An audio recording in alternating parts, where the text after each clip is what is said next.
Salam sejahtera, terima kasih karena bersama dengan saya di Nazilin Unity Channel.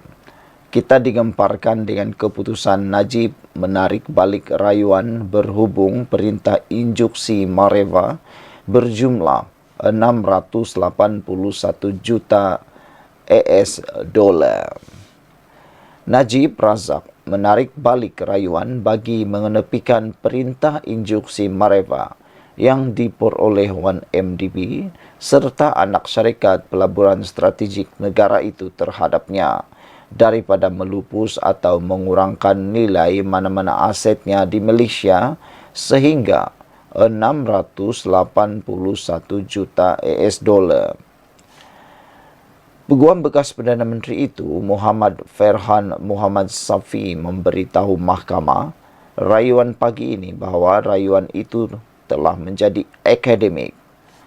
Bagaimanapun, Peguam Najib tidak menjelaskan apa yang dia maksudkan dengan perkara itu menjadi akademik. Sehubungan itu, panel dipengerusikan Hakim Lee Swee Seng yang bersidang bersama Chu Kang Se dan Azman Abdullah membatalkan rayuan berkenan dan memerintahkan defendant membayar kos RM30,000 kepada 1MDB dan 4 anak syarikatnya. Injuksi Mareva ialah perintah mahkamah yang menghalang seseorang daripada melupuskan harta sementara menunggu penyelesaian tindakan undang-undang. Peguam Ku Guan Huat yang hadir bersama Siva Kumar Kanaga Sabai mewakili 1MDB dan 4 anak syarikatnya iaitu 1MDB Energy Holding Limited, 1MDB Energy Ltd, 1MDB Energy Langat Ltd dan Global Diversify Investment Company Ltd memohon RM30,000 sebagai kos guaman seperti yang dipersetujui oleh pihak terlibat dalam rayuan itu. Kerajaan melalui 1MDB dan anak syarikat memfailkan saman terhadap Najib dan 14 yang lain pada Mei 2021 atas dakwaan salah nyata palsu, pelanggaran kewajipan berkanun dan pengayaan yang tidak adil. Pada mulanya, 15 individu termasuk Najib dinamakan sebagai defendant. Bagaimanapun, prosiding dihentikan terhadap 7 daripada defendant termasuk bekas Ketua Pegawai Eksekutif 1MDB Muhammad Hazim Abdul Rahman dan Sahrul Azhar Ibrahim Helmi, bekas pengarah C. Lodin Wan Kamarudin, Ismi Ismail Ong Gim Huat Asvin Jenatan dan serta bekas Ketua Pegawai Kewangan Azmi Tahir. Selain Najib, prosiding melibatkan defendant yang masih berjalan ialah Lo Ai Xuan, juga dikenali sebagai Jasmine Lee Lo, Tan Keng Chi, Gi Cho Heng, Vincent Ko, Nick Faisal Arif Kamil, Kevin Tan dan Radhi Muhammad.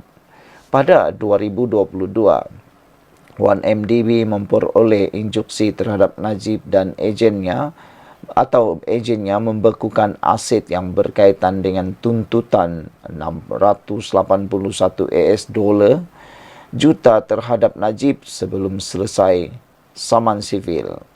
Injuksi itu juga menghadkan Najib untuk mengeluarkan tidak lebih daripada RM100,000 sebulan bagi perbelanjaan sara hidup dan guaman. Sekiranya Najib memerlukan lebih daripada itu, Najib perlu mendapatkan kebenaran bertulis daripada peguam yang mewakili 1MDB dan anak syarikatnya. Pada 27 September tahun lepas, Mahkamah Tinggi mengekalkan injuksi itu susulan perbicaraan antara Najib. Najib rayu keputusan itu di Mahkamah Rayuan atas perbicaraan dijalankan hari ini. Sementara itu, perbicaraan kes ini dijadualkan selama 5 hari bermula 24 Julai depan. Sekian untuk kali ini, jangan lupa tinggalkan komen Anda. Salam sejahtera, terima kasih karena bersama dengan saya di Nazilin Unity Channel. Ada netizen kata, Wan Faisal tak tahu malu atau Wan Faisal sebenarnya tutup malu diri sendiri.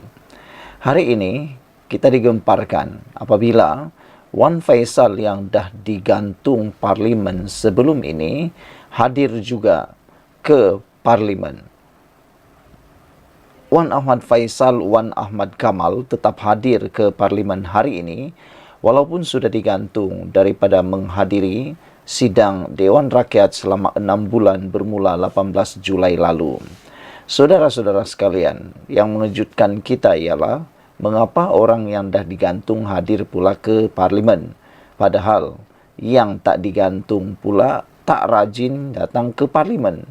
Adakah kehadiran Wan Faisal semata-mata hanya meraih simpati ataupun meraih populariti yang menunjukkan kononnya beliau benar-benar mahu hak beliau?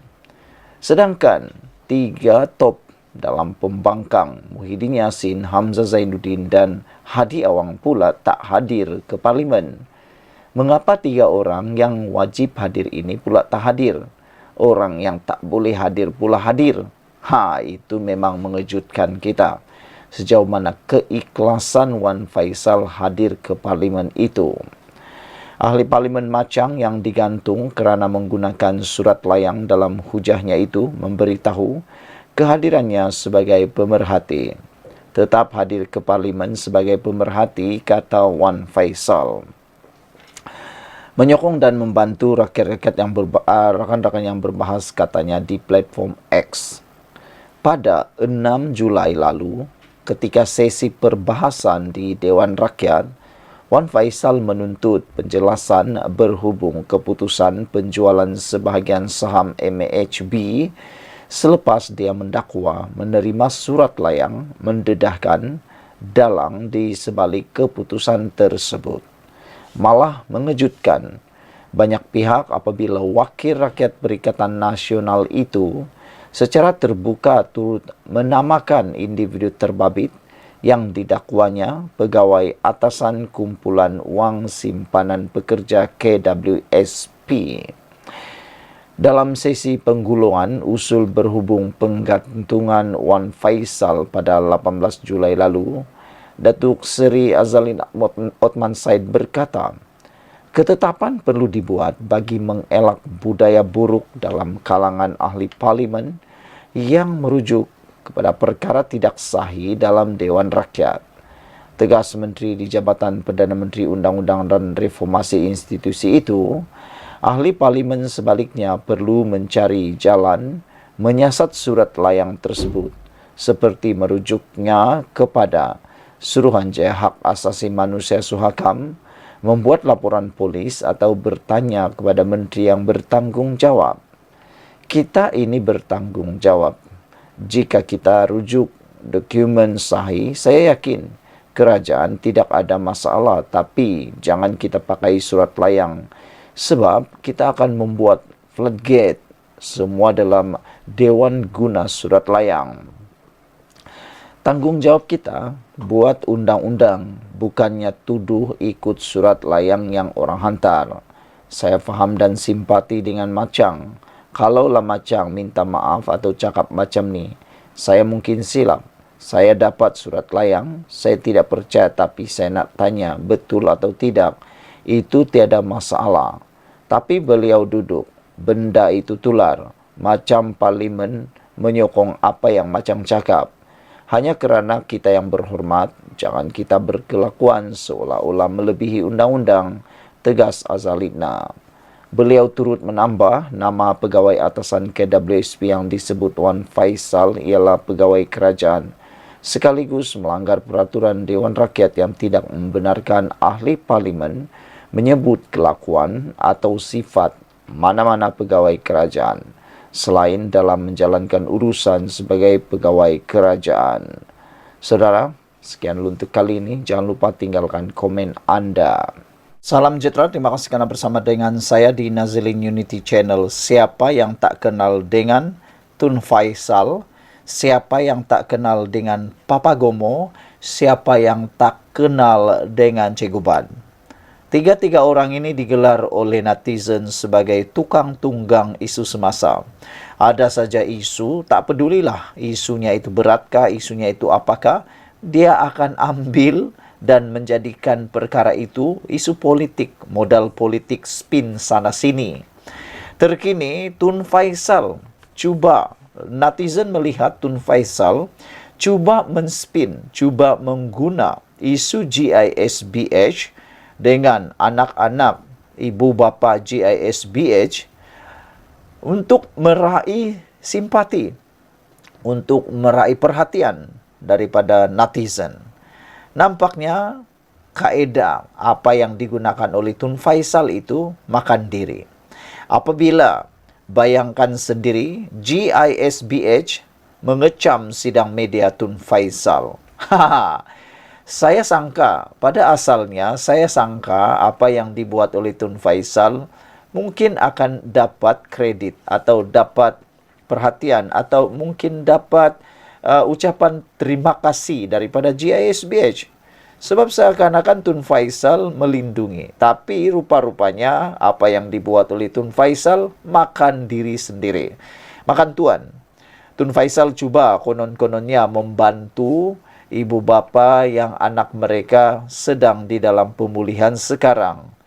Tapi akhirnya apa yang terjadi? Bukan dapat pujian, dapat pula kecaman. Yang dikhawatiri pula ialah kalau tiba-tiba Tun Faisal kena saman pula. Bukankah itu satu penyesalan? Itulah orang kata, sebelum buat sesuatu tengoklah kiri kanan dulu. Jangan terus tunggang sini sana, spin sana sini. Sebelum ini, Tun Faisal mendakwa beliau menjadi juru cakap kepada gerakan Pulangkan Anak-Anak Kami GPAK. Dalam sidang media yang diadakan, Tun Faisal mendakwa kerajaan bukan menyelamatkan kanak-kanak GISBH. Tetapi beliau menuduh kerajaan telah merampas kanak-kanak tersebut daripada ibu bapa mereka yang sah. Tun Faisal juga mendakwa tidak semua ibu bapa dari 96 kanak-kanak tersebut adalah anggota GISBH. Ada antara mereka yang tidak ada kaitan langsung dengan aktiviti GISBH.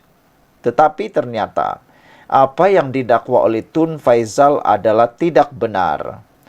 Apa yang dikatakan dalam laporan ini menurut sebuah video klip yang disiarkan menerusi TikTok milik Gelombang Perpaduan, ada antara ibu bapa yang hadir dalam sidang media tersebut adalah ahli GISBH.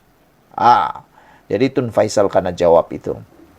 Sekiranya benar, Tun Faisal mesti berikan penjelasan mengenai pendedahan tersebut dan apakah tujuan sidang media yang diadakan. Lebih mengejutkan lagi apabila pihak GISBH sendiri mengecam sidang media yang Tun Faisal adakan.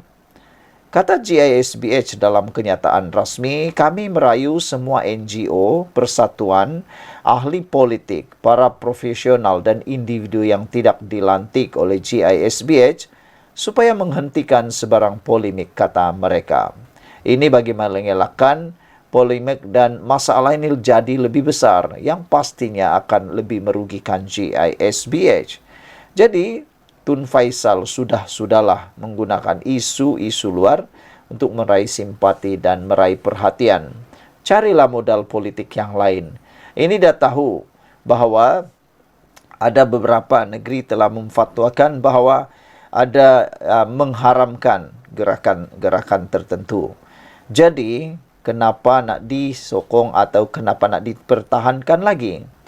Perdebatan dan sebagainya yang boleh menimbulkan rasa tidak senang mana-mana pihak, termasuk pihak berkuasa, kata pihak itu. Jadi, GISBH mengarah supaya dihentikan. Kami merayu agar kerajaan dan pihak berkuasa melibatkan mereka dalam sebarang urusan, melibatkan pengurusan anak-anak ahli GISBH yang kini ditahan. Kami akan mematuhi segala peraturan yang diarahkan. Menurut juru cakap sah yang dilantik pihak GISBH, Rosli Kamarudin. Jelas sekali, Tun Faisal tidak dilantik oleh pihak GISBH. untuk mengeluarkan sebarang kenyataan atau sidang media yang melibatkan GISBH. Serta sangat jelas, fakta yang dikemukakan oleh Tun Faizal dalam sidang media tersebut adalah fakta yang tidak benar. Adalah lebih baik Tun Faizal tidak mencampuri urusan kes GISBH yang kini sedang ditangani oleh pihak berkuasa. Tidak perlu mengambil kesempatan atau cuba menangguk di air keruh dari kes tersebut dan untuk mendapatkan populariti politik. Jadi akhirnya GISBH mengecam sidang media Tun Faizal. Saudara-saudara sekalian, sekian dulu untuk kali ini. Jangan lupa tinggalkan komen Anda, tekan butang subscribe. Bye-bye.